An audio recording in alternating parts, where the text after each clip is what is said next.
What's up, everyone? Welcome back to the channel. Let's get it. Let's talk some baseball. We have a Saturday kind of funeral for the Cleveland Guardians as we look into getting into this primetime matchup. 8:08 first pitch right there at Progressive Field. We'll talk a little bit about last game. And as always, guys, I'll give you guys kind of where I'm at. We'll look at some of the props. We'll look at some of the numbers on the side and the total. And then I'll give you guys my best bet for this contest before we get into the college football action that we will have a lot of videos up very shortly. So with that being said, let's get it. If you haven't done so, make sure you guys all subscribe right down below, smash that like button, all that good stuff, and let's get into the picks. Okay, so we are going to dive into Outlier here to look at what's going on within all of this action. But for this just one baseball game, guys, it's pretty much cut and dry. Okay, everybody's all but writing off the Cleveland Guardians.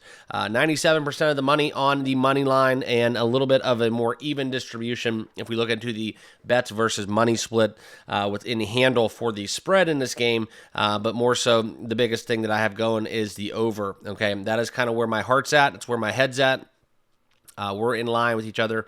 7.5 has been very successful if we look into kind of what's been happening within the major league ranks in both the AL and the NLCS games. Okay, but let's talk about this game a little bit more so in terms of where we're going to be at. I do want to shed some light on the past matchups where if we do look at Cleveland, we got an 8-6, 5-7, 3-6, and 2-5. So there was in 4 of the contest between the Yankees and Guardians. No matter which way we got there, it was just one run off from having a perfect 4-0 record against the total there, getting over that 7.5 number respectively. Okay, and it is kind of interesting to see how this is all playing out because for those of you that did watch the game, this is where we've seen Class A kind of at its worst, Clay Holmes as well. So it's been interesting. I think that we do look at the Guardians here. Would not shock me if they won the game straight up.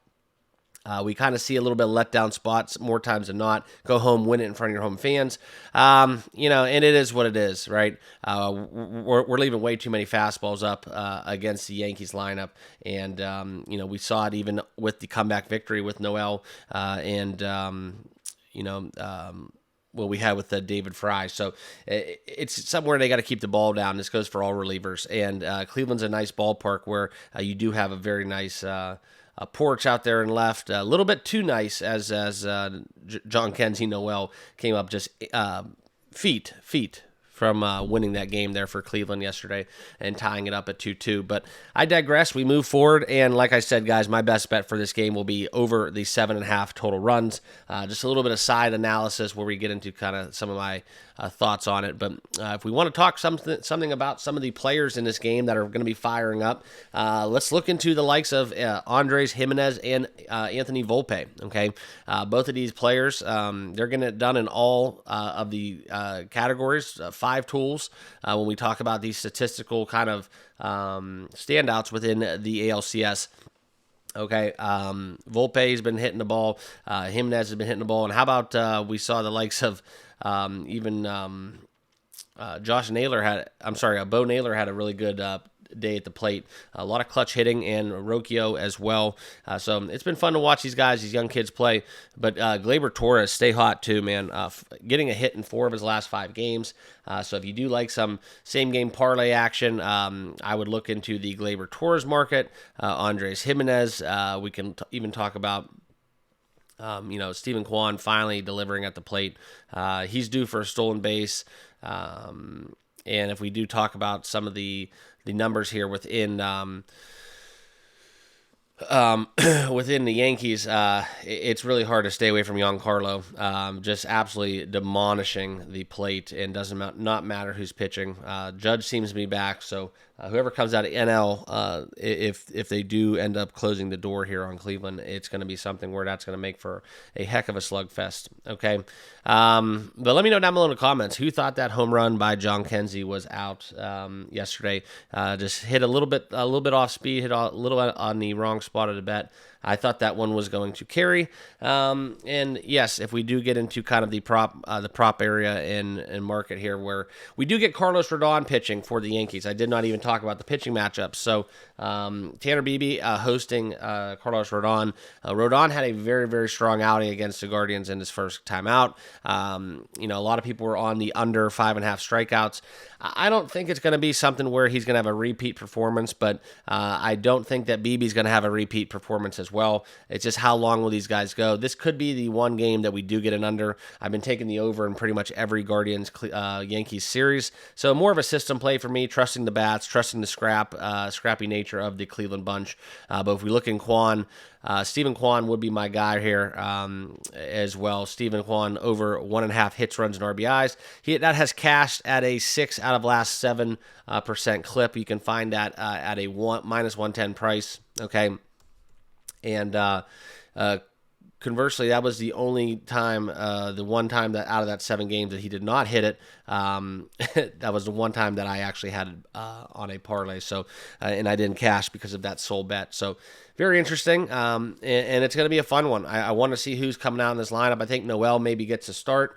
We saw some shuffling from the Yankees, trying to protect Judge a little bit better in that lineup. That's always been a nice kind of way of looking into this game, is how the chess match is going there within. I think both coaches on both sides are overcoaching a little bit, in my opinion. I'm not a manager in the major leagues, but if I had to give you guys for my money, I think there's been a little bit of a doing too much persona, okay? And I know that you look at the staff and who's been around from the test of time in Cleveland, despite having a new pitching manager or a new manager. It's all the same for me. I just think that we do get a little bit more overcoaching in the playoffs. Coaches think they have to do more. Wasn't a big fan of bringing Clase in on short rest last night, and the rest is history. Okay, so we're going to talk about that a little bit. Juan Soto also, if you want to get into the prop market, it's hard to bet against that man. He has been absolutely on a tear. But like I said, I love the Stephen Kwan numbers tonight. I think this is where we get the best effort for the Cleveland bunch, and then if they do end up taking this back to New York, that's where it's hard to win 3 straight. But if you guys want to turn back time and look back into the Boston Red Sox Cleveland Indians matchup, I think that was 2006. Maybe I'm wrong. Maybe I'm right. I don't know. It was back there around that in that decade. Cleveland had a 3-run lead on Boston, and Boston held serve and went on to beat the Colorado Rockies in the World Series very, very handedly. So everybody wants to talk about Cleveland losing that opportunity against the Cubs. No, that was when they had, their best shot was against that Boston team that they had a 3-1 commanding lead. And that was when they had CC Sabathia, Fausto Carmona, and the likes of Cliff Lee to go alongside Victor Martinez and a few other sluggers that just absolutely. Actually, I don't even know if they had Victor. He might have been on Boston by then, but no, their lineup was legit, and that was a really fun bunch to watch play baseball. But yeah, that was one where it's kind of like what we could possibly see if we did get the wrong teams come out, like let's say the Tigers or, for example, the Royals, just completely outclassed and outmatched against the Dodgers or even the Mets for that matter. So I kind of talk a little bit too much about that, but let's not forget though, guys, that you look at the preseason win totals for Cleveland and the New York Mets. You don't want to ever kind of give yourself a participation trophy, but in some form or fashion, you kind of have that mindset, happy to be here. So that's what we got. Like I said, if you want to talk more about pitching, BB and Rodon, I personally, if you want to get on board with it, I would fade Rodon tonight. I'm kind of looking into that angle as well. They're going to try to ride him because he's going to get a lot of rest, especially with that Mets-Dodgers series knotted up. So this will be a game where I think the New York Mets try to stay out of their bullpen. And for Cleveland, a little bit the same, but I think they want to get into their bullpen as quickly as possible, although it has not been proving to be the winning recipe to kind of take care of that back third of the baseball games that they've been playing against the Yankees. So that's where I'm at. Those are my best bets. I am going to be just simply keeping it simple. We're going to have a lot of action in college football today. So my best bets today, just to reiterate, staying with the over 7.5, a lean towards the Yankees team total. total if you guys want to get into that, and as well as I will be on the the 1.5 over within Stephen Kwan hits, runs, and RBI market at -110. Those are my straight up winners. Obviously, if you guys want to get crazy with some parlays and same game combinations, you can do that. Give yourself better odds, and obviously that's a losing formula for success. So kind of where I'm at on this Saturday. If you guys have not done so, make sure you guys all subscribe on your way out. Here are my final plays also, if you guys want to check that out before you get out of here. And if you aren't over on the Discord, make sure you guys all look into that link down below in the description. Sign up today, totally free. Also, and I do want to shout out all the new channel members that have joined this past week. Appreciate you guys. Thank you for giving back to the channel. And if you're interested for more, look down below in the description if you want to find out more about how to become a channel member. So with that, good luck with your picks. We'll see you guys over in the next video where we talk college football and obviously Sunday NFL slate as well. So peace.